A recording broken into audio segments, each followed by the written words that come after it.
Alors, imaginez un peu une somme d'argent qui peut changer une vie, mais bien sûr, il y a un piège. MrBeast a mis en place une expérience sociale assez folle, en fait, pour tester les limites des anciennes relations. Et on va vite comprendre que la psychologie humaine, c'est quelque chose de bien plus complexe et imprévisible que n'importe quelle règle du jeu. Le concept, il est simple, mais redoutable. On prend un homme, Grant, on l'isole pendant 30 jours. Mais attention, pas tout seul, non, avec ses ex. Une véritable épreuve, un test de survie émotionnelle en somme. C'est la grande question. Qui va sortir gagnant de ce jeu psychologique ultra intense? La loyauté? La vieille rancœur? Ou peut-être une stratégie super bien cachée? On va voir que la réponse est tout sauf évidente. Bon, plongeons direct au cœur du sujet, un homme et ses ex. On a Grant et face à lui, les femmes de son passé. Et on le sent tout de suite, il y a des cicatrices qui sont encore bien ouvertes. Je te déteste. Waouh, ça commence fort.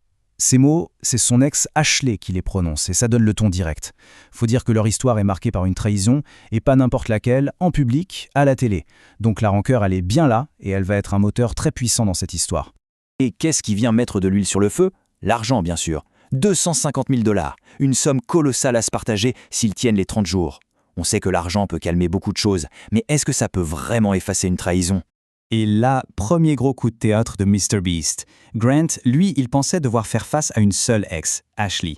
En réalité, il va devoir survivre avec 5 d'entre eux. 5. D'un seul coup, la dynamique sociale devient infiniment plus complexe et surtout imprévisible. Passons aux règles secrètes du jeu, parce que c'est là que ça devient vraiment fascinant. Ce ne sont pas que les participants qui sont importants, mais les règles cachées. Ce que tout le monde croit savoir, en fait, c'est juste la partie visible de l'iceberg. Le génie de l'expérience, il est là, dans cette asymétrie. D'un côté, on a Grant. Lui, il est persuadé d'être le maître du jeu. Il peut virer une ex tous les 5 jours. Mais de l'autre, les femmes, elles ont une carte secrète, une véritable bombe atomique. La dernière qui reste peut décider de tout prendre pour elle et de laisser Grant avec absolument rien. C'est le karma. Leur réaction en dit long. Pour elles, ce n'est pas juste un avantage. C'est une sorte de justice cosmique. L'occasion en or de renverser un rapport de force qui, par le passé, ne leur était pas du tout favorable. Alors forcément, un complot pour la vengeance se met en place. Avec un secret pareil, les femmes ne perdent pas de temps, elles s'unissent. Et le jeu de survie se transforme en mission commando. L'objectif, ce n'est plus l'argent, c'est une revanche, froide et calculée. Et leur plan est d'une précision chirurgicale. C'est pas de l'impro, c'est une stratégie en 3 temps. 1. On lui fait croire qu'il est le chef. 2. On le manipule pour qu'il garde Ashley jusqu'au bout. Et 3. La cerise sur le gâteau, on laisse Ashley, celle qui a le plus souffert, lui porter le coup de grâce. Ashley le dit elle-même, très clairement. L'objectif, c'est que je reste jusqu'à la fin pour lui piquer sa part.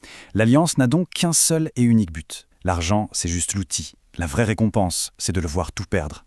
On arrive à la partie « Une alliance trahie ». Parce que, comme toujours, même les meilleurs plans peuvent s'effondrer. C'est le point de rupture. L'alliance, qui semblait si solide, commence à se fissurer sous le poids de la pression psychologique. Le point de bascule, c'est cet ultimatum de Grant.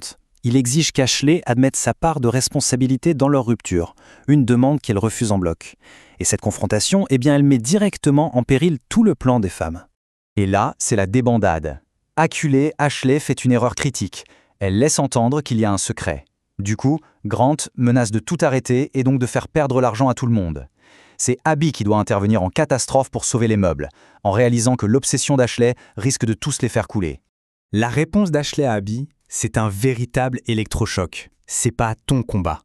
À cet instant précis, Abby comprend que ce complot, en fait, ça n'a jamais été un truc collectif. C'était juste le plan personnel et égoïste d'Ashley. Et dans sa tête, silencieusement, sa propre stratégie commence à se mettre en place. Ce changement de dynamique nous amène au dénouement. Accrochez-vous parce que la conclusion est spectaculaire, remplie de manipulations et de retournements de situation jusqu'à la dernière seconde. Et là, c'est un coup de maître tactique de la part de Grant. Il sait qu'Abby est croyante, alors il la pousse à jurer sur la Bible qu'elle partagera l'argent. Dans sa tête, il a verrouillé sa victoire. Il a utilisé la foi d'Abby comme une garantie en béton armé. Super confiant dans sa nouvelle alliance avec Abby, Grant prend sa décision finale.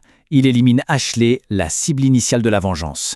Il est persuadé d'avoir déjoué le complot, d'avoir sécurisé sa part du gâteau, sans se douter une seule seconde qu'il vient de commettre la plus grosse erreur de sa vie.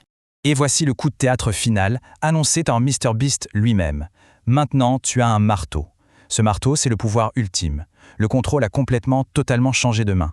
Grant est impuissant. C'est Abby et elle seule qui décident de son sort.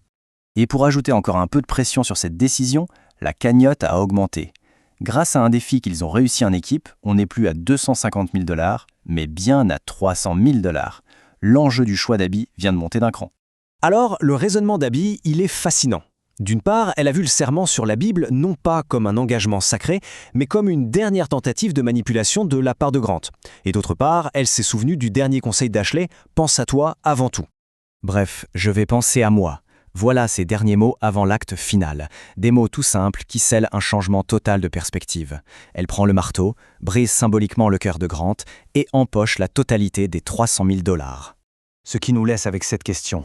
La décision d'Abby, c'était quoi au final ? Le fruit d'une stratégie brillante ? La conséquence d'une loyauté qui a été brisée ? Ou alors la forme de vengeance la plus ironique qui soit, accomplie par la personne que personne, absolument personne n'avait vu venir ? C'est toute la beauté et la complexité de cette expérience qui continue de faire réfléchir.